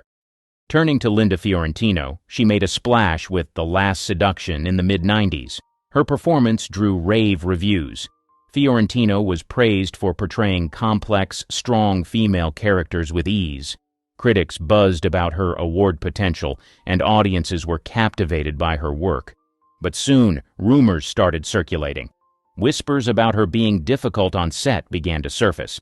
And in Hollywood, a reputation like that can quickly turn into a barrier. As the rumors spread, offers started drying up. Directors became hesitant to cast her, worried about possible on-set conflicts. Despite the setbacks, Fiorentino didn't vanish from the arts altogether. Instead, she shifted her focus. She reportedly turned to photography and began exploring other creative outlets. Fiorentino also got involved in philanthropy, using her time and platform to support educational and cultural initiatives. Transitioning from career challenges to personal tragedies, Brittany Murphy charmed audiences in Clueless, Girl Interrupted, and 8 Mile. She had an infectious energy that lit up the screen, and her versatility in both comedic and dramatic roles made her a fan favorite. But behind the scenes, rumors began swirling about her health, dramatic weight loss, and personal life. These whispers, often amplified by tabloids, cast a shadow over her rising star. Speculation about her well-being became constant. Tragically, Murphy passed away in 2009 at the age of just 32. Her sudden death shocked both fans and friends. The official cause was pneumonia and anemia, complicated by prescription medications found in her system. But the circumstances around her death led to ongoing speculation. Just months later, her husband, Simon Monjack, also died under similar conditions. The strange nature of their deaths fueled conspiracy theories, including concerns about toxic mold in their home, although no evidence supported this claim. Murphy's sudden passing left many unanswered questions and a profound sense of loss. Her career, which once seemed full of promise, was cut short, leaving fans wondering what could have been. While Murphy's story highlights the fragility of life, Shannon Doherty exemplifies resilience in the face of adversity. A 90s icon known for Beverly Hills, 90210, and Charmed, Doherty had the talent and charisma that made her a household name. But her career wasn't without controversy. Reports of on-set feuds and difficult behavior followed her closely, leading to her being written off both shows. Despite continuing to work, she struggled to recapture the same level of fame she had in her prime. In 2015, Doherty was diagnosed with breast cancer, and later revealed it had advanced to stage 4. Instead of stepping back from the public eye, she chose to share her journey with openness and honesty. Her battle resonated with many as she became an advocate for cancer awareness.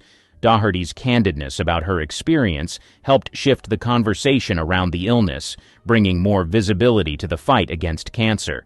In 2019, she returned to her roots, joining the reboot of BH 90210, reconnecting with her longtime fans.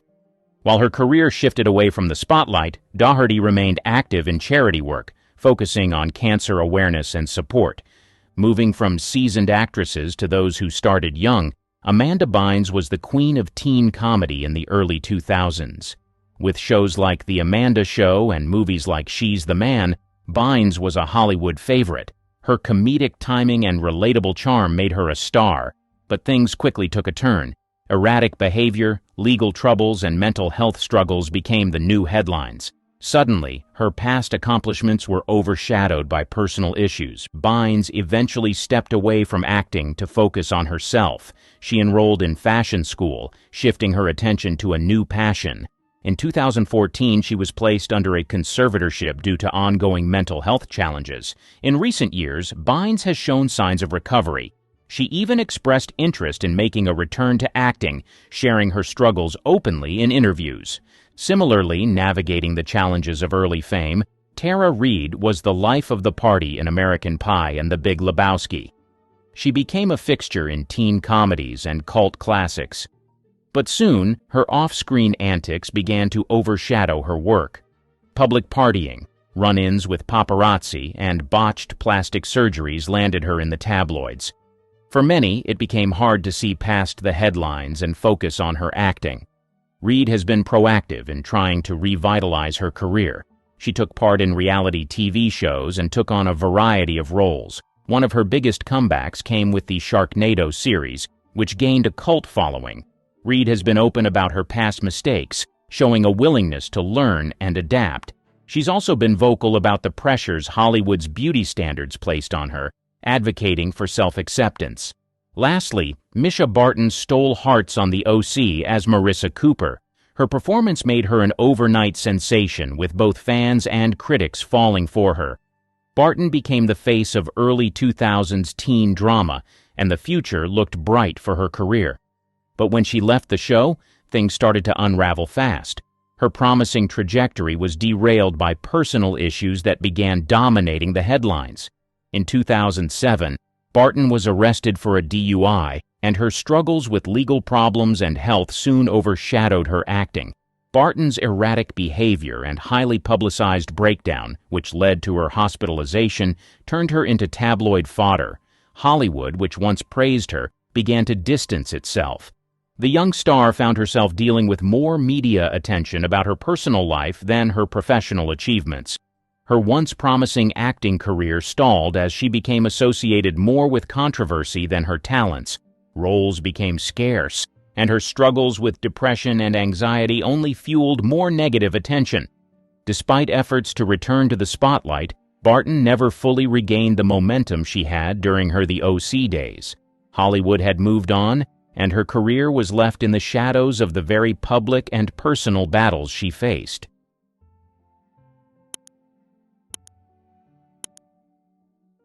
Hollywood has seen many stars, but there are some that are just unforgettable. Lonnie Anderson, the sensational TV star who made waves in the 70s, is a clear example of a Hollywood star who is both irreplaceable and unforgettable.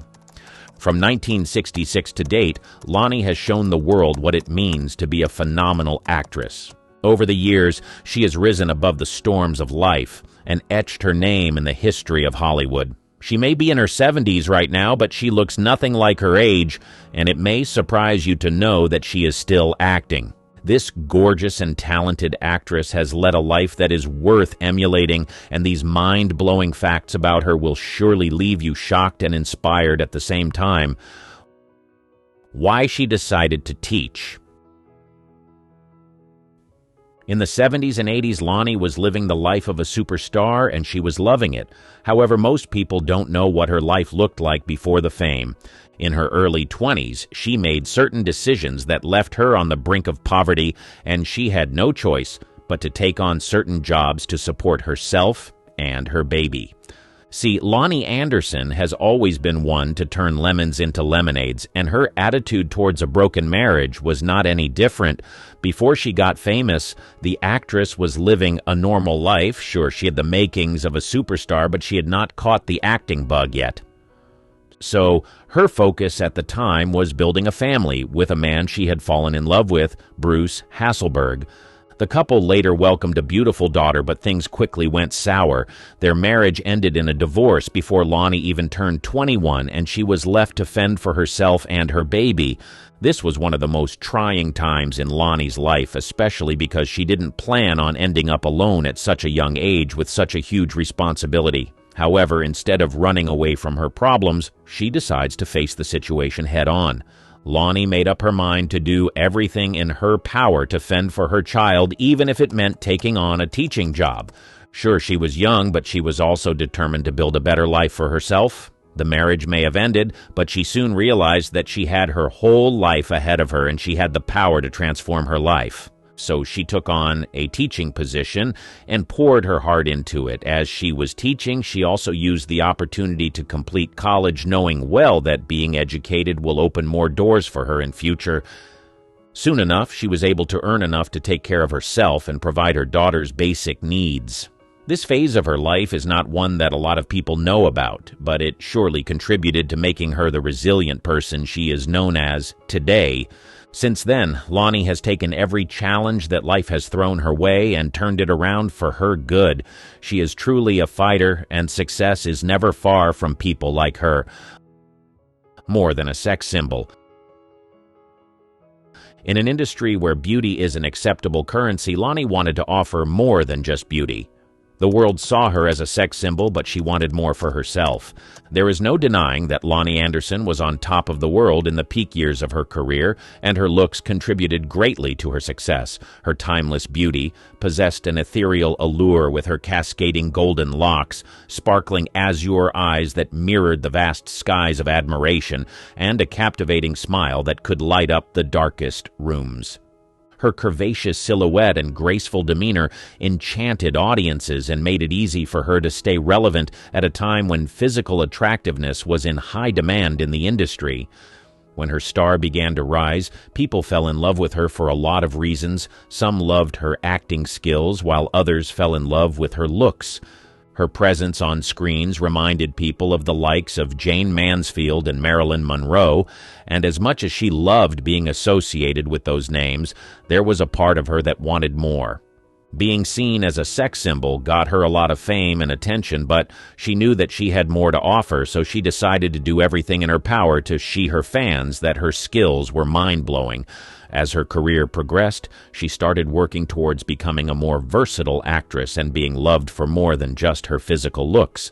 With every role she took on, she strategically showcased her diverse skills and made career decisions that allowed her to show the world what she was capable of. Unlike a lot of actresses who were not able to break free from the sex symbol tag, Lonnie strategically worked on her career until people began to see beyond her looks and endowed body.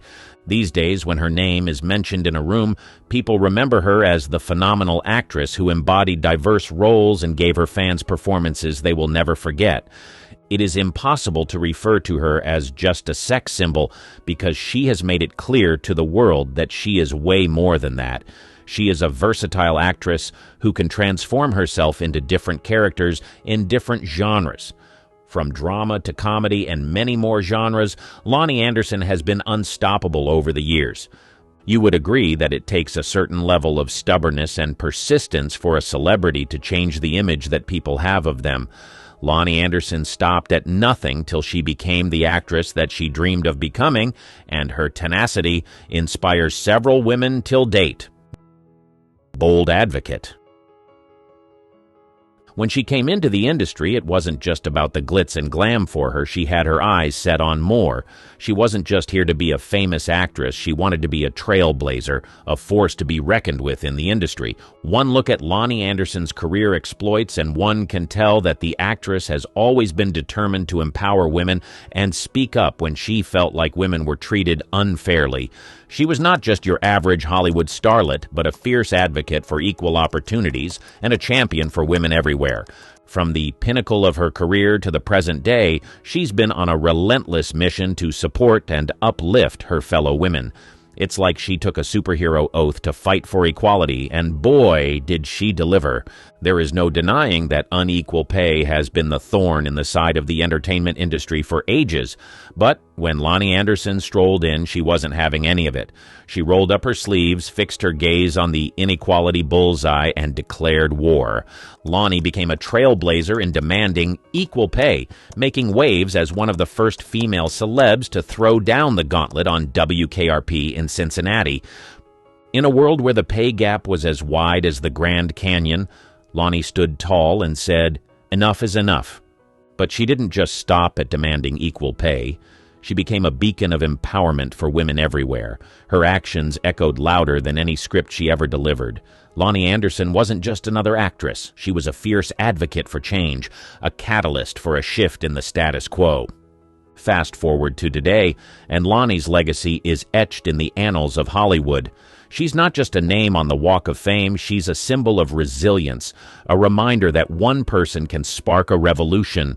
In a world where inequality still rears its ugly head, Lonnie Anderson, her life shows what happens when a woman possesses the power of determination, when a woman refuses to let the spotlight dim the fire within her. She raises awareness for cancer research and COPD.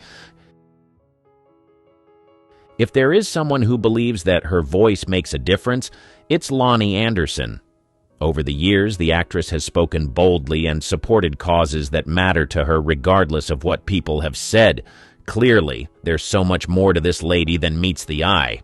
Not many people know this about the actress, but Lonnie, the powerhouse herself, boldly stepped into the ring against breast cancer, and she beat it. Yep, she didn't just beat it, she gave it a knockout punch. But instead of just sipping margaritas by the beach after her victory, she decided to dive headfirst into the world of advocacy. This incredible woman raised her voice like a rock star for cancer research. She became a beacon of hope, shining a light on the importance of awareness. And let's not forget the cold, hard cash needed to fund the research that can save lives. She selflessly donated to this cause.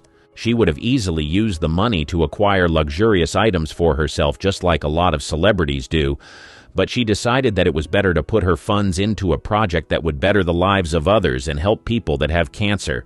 Knowing that she was contributing to cancer research gave her a sense of fulfillment and purpose. Interestingly, Lonnie Anderson didn't stop at just one fight. Nope, she grabbed the mic again, this time for COPD, chronic obstructive pulmonary disease. Why, you ask? Well, it turns out her parents were in a serious relationship with cigarettes, and it affected their health so much that they ended up with COPD. Lonnie saw the toll it took on her family, and she made up her mind not to let others go through what her folks endured. It's safe to say that Lonnie Anderson is the unsung hero, fighting battles off-screen, using her voice not just to entertain, but to make a real difference in the world. Whether it's cancer or COPD, she's there, a fierce advocate with a heart as big as Hollywood. She's proving that a glamorous Hollywood life can come with a side of meaningful impact. Resilient through the storms. Now, we've all heard tales of celebrities who crumble under the weight of fame, but not Lonnie. She's got a determination and perseverance that could give anyone in the entertainment industry a run for their money. The road she's traveled has been anything but smooth, marked by challenges and a fair share of highly publicized, tumultuous relationships that had the tabloids working overtime. One of the most challenging phases of her life was her high-profile marriage to Reynolds in 1988. It started off like a Hollywood fairy tale, blissful moments, an adopted son named Quentin, but the script quickly flipped. The fairy tale turned into a roller coaster, hurtling towards a nasty divorce in 1993 that left both stars with their reputations hanging by a thread. And you know what the beautiful thing is? Despite the relentless scrutiny and public fallout, Lonnie Anderson didn't crumble. Nope, not her. She found a way to rise above it all, navigating through the stormy seas of tabloid chaos with an admirable grace. Imagine the headlines, the whispers, the judgment. It's enough to shake anyone to their core, but not Lonnie. She stood tall, weathering the storms of tumultuous marriages and personal problems with a resilience that's truly awe-inspiring. Her career may have faced some turbulence along the way, but she emerged from the chaos with her spirit unbroken. She is like an unsinkable ship sailing through the unpredictable waters of fame, through marriages that made headlines and personal struggles that would make anyone falter. She not only endured, but triumphed. In a town where the spotlight can burn, Lonnie's resilience shines like a beacon, proving that sometimes the most beautiful stars are the ones that withstand the toughest storms. This Hollywood legend has shown us the true meaning of grace under pressure. She spread her wings. Many people know Lonnie as an actress, but not many people know that this sensational actress has also worked as a producer. From the very beginning of her career, Lonnie made a conscious effort to stand out. In a town where everyone's vying for the spotlight, she found her own spotlight and shone brilliantly.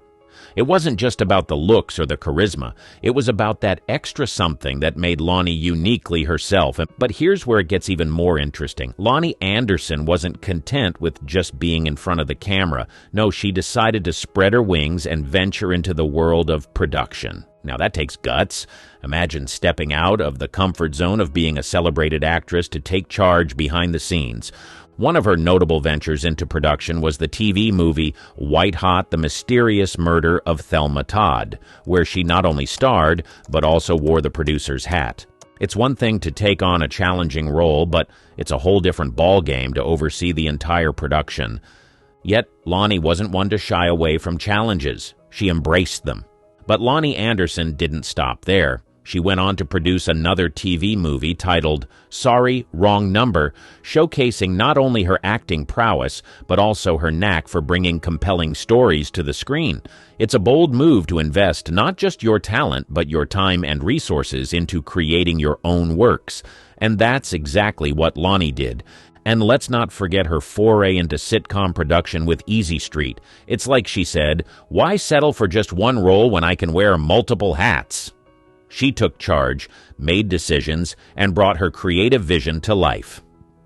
Lonnie Anderson didn't just follow the Hollywood script, she wrote her own.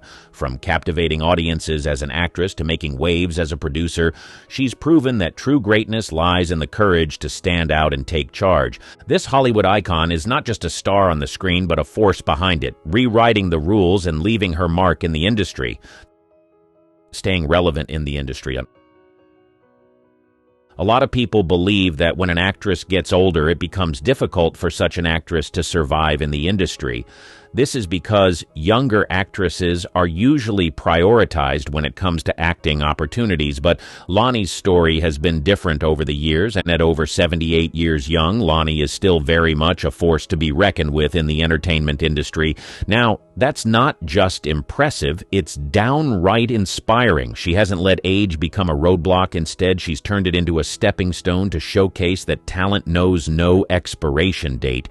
While others might be contemplating retirement, Lonnie remains an active and vibrant presence in the industry. She has refused to slow down because there's still so much to explore and share.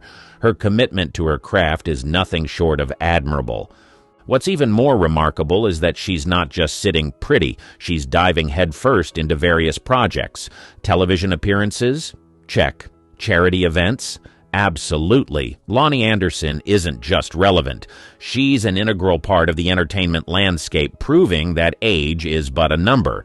Interestingly, she's slated to feature in a Lifetime film, Ladies of the 80s, A Diva's Christmas. Lonnie isn't just making appearances, she's securing leading roles and keeping the audience hooked with her undeniable charm and talent. In a world that often dismisses seasoned actresses, Lonnie Anderson is a beacon of resilience and tenacity. She's showing the industry and the world that there's so much more to offer beyond the stereotypes associated with age. Every day that passes by, she proves that staying relevant isn't about fighting against time, but dancing with it, embracing every chapter of life, and showing that the spotlight belongs to those who continue to shine, no matter how many candles are on their birthday cake. A selfless philanthropist. You know, Lonnie Anderson isn't just a fantastic actress, she's got a heart of gold, too. One mind-blowing fact about her is that she's been making a real impact through her philanthropic endeavors. It's not just about the glitz and glamour of Hollywood for her. She's dedicated to making a positive difference. One shining example of her commitment is the Celebrity Recognition Award she received from the American Cancer Society. Now picture this, Lonnie, not just gracing our screens with her talent, but also being recognized for her efforts in the fight against cancer. This award isn't just a shiny trophy, it represents the tireless work she's put into supporting cancer-related causes. It's like a big thumbs up from the universe, acknowledging her significant contributions. You can almost see her not just as a TV icon, but as a real-life hero, standing up for something bigger than herself. And it doesn't stop there. Lonnie's involvement in philanthropy goes beyond awards and recognition. She's actively working to make the world a better place, showing that kindness is just as glamorous as any Hollywood premiere. It's like she's using her fame not just to shine in the spotlight, but also to shine a light on important causes. Lonnie Anderson is not just a talented actress, but also a compassionate soul making waves in the world of philanthropy. It's a side of her that adds an extra layer of awe and admiration to the person we see on our screens. And who knows, maybe she's inspiring others to take up the mantle of doing good in their own way. Lonnie is not just entertaining us, but also for making the world a better place, one award and one act of kindness at a time. She was honored in a special way. In 1986, Lonnie Anderson, the actress we all know and love, got the Hollywood treatment. No, not another blockbuster movie. Something even more iconic. She got her very own star on the Hollywood Walk of Fame. Now, imagine strolling down that legendary sidewalk, surrounded by the glitz and glamour of Tinseltown. As you walk, you spot Lonnie's star shining brightly among the countless others. It's like a glittering constellation in the concrete jungle of Hollywood, and she earned her place there. This prestigious honor showed her outstanding contributions to the entertainment industry. It's not just about being a talented actress, it's about leaving an indelible mark that stands the test of time, and Lonnie did just that. So that star isn't just a piece of sidewalk bling, it's a symbol of a career that's captured our hearts and stood out in the vast landscape of showbiz. It's like a permanent applause for all those unforgettable moments she shared with us on screen. Getting a star on the Hollywood Walk of Fame is like etching your name in the history of Hollywood, and Lonnie Anderson did it in style.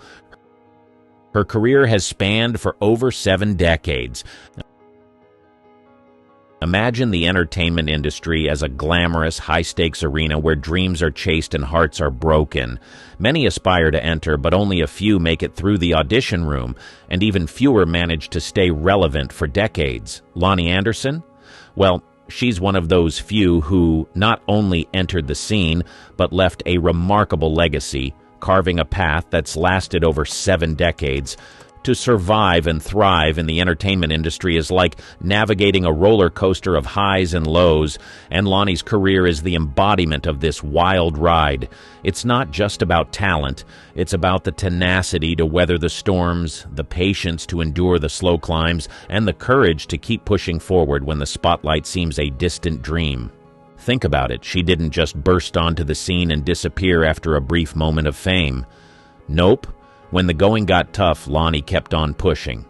Whether it was the early days when her career was taking baby steps or the pinnacle of her fame, she demonstrated an unparalleled determination to not just survive but thrive. And here's the beauty of it. She didn't just rest on her laurels once she hit the big time. Instead, she used her newfound fame to develop the skills and character traits necessary to sustain her position in the industry. It's like she turned every challenge into an opportunity for growth, evolving with the industry and staying relevant through the ever-changing tides of showbiz. Lonnie Anderson's career is not just a resume, it's a saga of passion, persistence, and an unwavering commitment to the craft. It's safe to say that she's a living legend,